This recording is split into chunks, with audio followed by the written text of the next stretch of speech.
Hello friends, हम आगामी महिला पर्यवेक्षक की जो एग्ज़ाम है उसके एक इम्पॉर्टेंट टॉपिक को आज डिस्कस करने जा रहे हैं, जिससे एक दो क्वेश्चन तो हर पेपर में आपको मिलेंगे और आप पुराने पेपर भी उठा के देख सकते हैं। इसके क्वेश्चंस आपको मिलेंगे ही मिलेंगे। तो आज हम पढ़ेंगे जो टॉपिक है वो है एड्स। अब एड्स क्या होता है? एड्स एक वायरस के द्वारा होने वाली बीमारी होती है। अब एड्स का फुल फॉर्म भी पूछा गया है एक पेपर में। उसका फुल फॉर्म है एक्वायर्ड इम्यूनो डेफिशिएंसी सिंड्रोम। अब एड्स किसकी वजह से होता है? वायरस की वजह से होता है। एड्स का वायरस कौन सा होता है? Human immuno virus. Human immuno virus एक ऐसा वायरस है जो बार बार शेप बदलता है। अब इस बीमारी में ऐसा हमारी जो इम्यूनिटी है वो इतनी कम हो जाती है कि हमें यदि छोटी मोटी सर्दी खांसी भी हो जाएगी तो हम उससे भी कोप अप नहीं कर पाते हैं। और व्यक्ति यदि खांस रहा है तो उसकी खांसी ठीक नहीं होगी, वो खांसते खांसते ही मरने की नौबत हो जाएगी उसकी। मतलब इस बीमारी में हमारी इम्यूनिटी इतनी कम हो जाती है कि उसको ठीक करना पॉसिबल नहीं होता है। अब एड्स क्या है? एड्स एक सेक्सुअली ट्रांसमिटेड डिसीज़ है।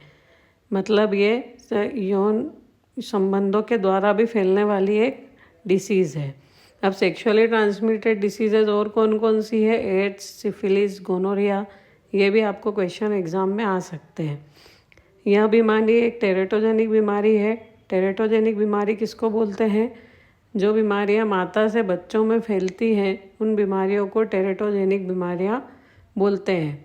ऐसा नहीं है कि माँ को एड्स है तो बच्चे को होना एकदम 100% पॉसिबल है, पर कभी कभी हो भी सकता है। एड्स कैसे होता है? एड्स असुरक्षित यौन संबंधों से होता है। HIV संक्रमित यदि रक्त किसी का आपको चढ़ा दिया गया है तो उससे एड्स होता है। बिना स्टेरलाइज की हुई सिरिंज से एड्स होता है। किसी की यूज़ की हुई ब्लेड से भी हो सकता है। इस्तेमाल की हुई सिरिंज से होता है। HIV संक्रमित माँ से उसके बच्चे को होता है। अब HIV एड्स किससे नहीं होता है? अब जैसे बहुत से लोगों में भ्रांतियाँ फैली हुई है कि छूने से एड्स होता है, लेकिन किसी एड्स संक्रामक व्यक्ति के छूने से एड्स नहीं होता है, या आपसी मेलजोल से एड्स नहीं होता है। मच्छर खटमल काटने से भी एड्स नहीं होता है। साथ में रहने या उस व्यक्ति का सामान यूज़ करने से भी एड्स नहीं होता है। साथ में खाने पीने से या एक दूसरे के कपड़े पहनने से भी एड्स नहीं फैलता है। पहनने से नहीं फैलता है, एक ही टॉयलेट यूज़ करने से भी एड्स नहीं फैलता है। एड्स सिर्फ यदि आपको किसी का खून के थ्रू ही फैलता है या फिर सेक्सुअली फैलता है। जैसे यदि किसी ने आपको एड्स वाले का ब्लड चढ़ा दिया या फिर एड्स वाले की यूज़ की हुई सिरिंज, ब्लेड या फिर कोई ऐसी चीज़ किसी और व्यक्ति ने भी यूज़ कर ली तो उसको हो सकता है, लेकिन बाकी छूने से एड्स नहीं फैलता है। इसकी जागरूकता अभियान भी चलाए जाते हैं कि लोगों को लगता है छूने से एड्स फैलता है, तो ऐसा नहीं होता है।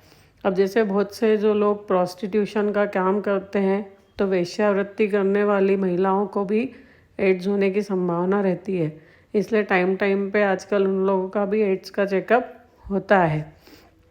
अब एड्स ना फैले उसकी रोकथाम के लिए हमें कॉन्ट्रासेप्टिव्स यूज़ करने चाहिए जिससे कि एड्स ना फैले।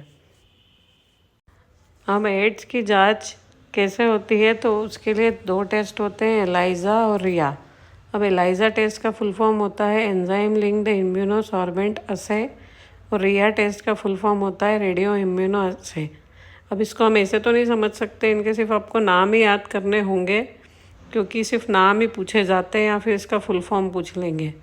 इससे ज़्यादा ये टेस्ट के बारे में और कुछ आपको पढ़ना नहीं होता है। अब एड्स का इलाज कैसे होता है? एड्स का इलाज ART दवाइयों के द्वारा होता है। ART दवाइयाँ कौन सी होती है? Anti retroviral drugs. जैसे कि मैंने आपको पहले भी बताया था कि ह्यूमन इम्यूनो वायरस और रेट्रोवायरस दोनों वायरस से एड्स होता है, तो इसलिए इसके लिए दवाइयाँ कौन सी दी जाती है? Anti retroviral drugs. अब एड्स का वायरस एक ऐसा वायरस होता है जो अपना शेप बार बार बदलता है, इसलिए इसका इलाज कर पाना बहुत मुश्किल काम होता है।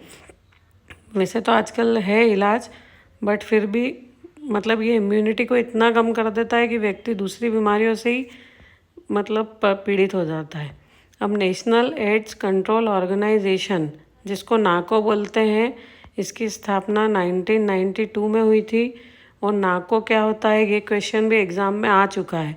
तो एड्स बीमारी से आप ये समझ के चलिए कि 1 या 2 क्वेश्चन हर पेपर में आना है और इन्हीं टॉपिक्स में से आना है, इससे अलग कुछ भी नहीं आना है।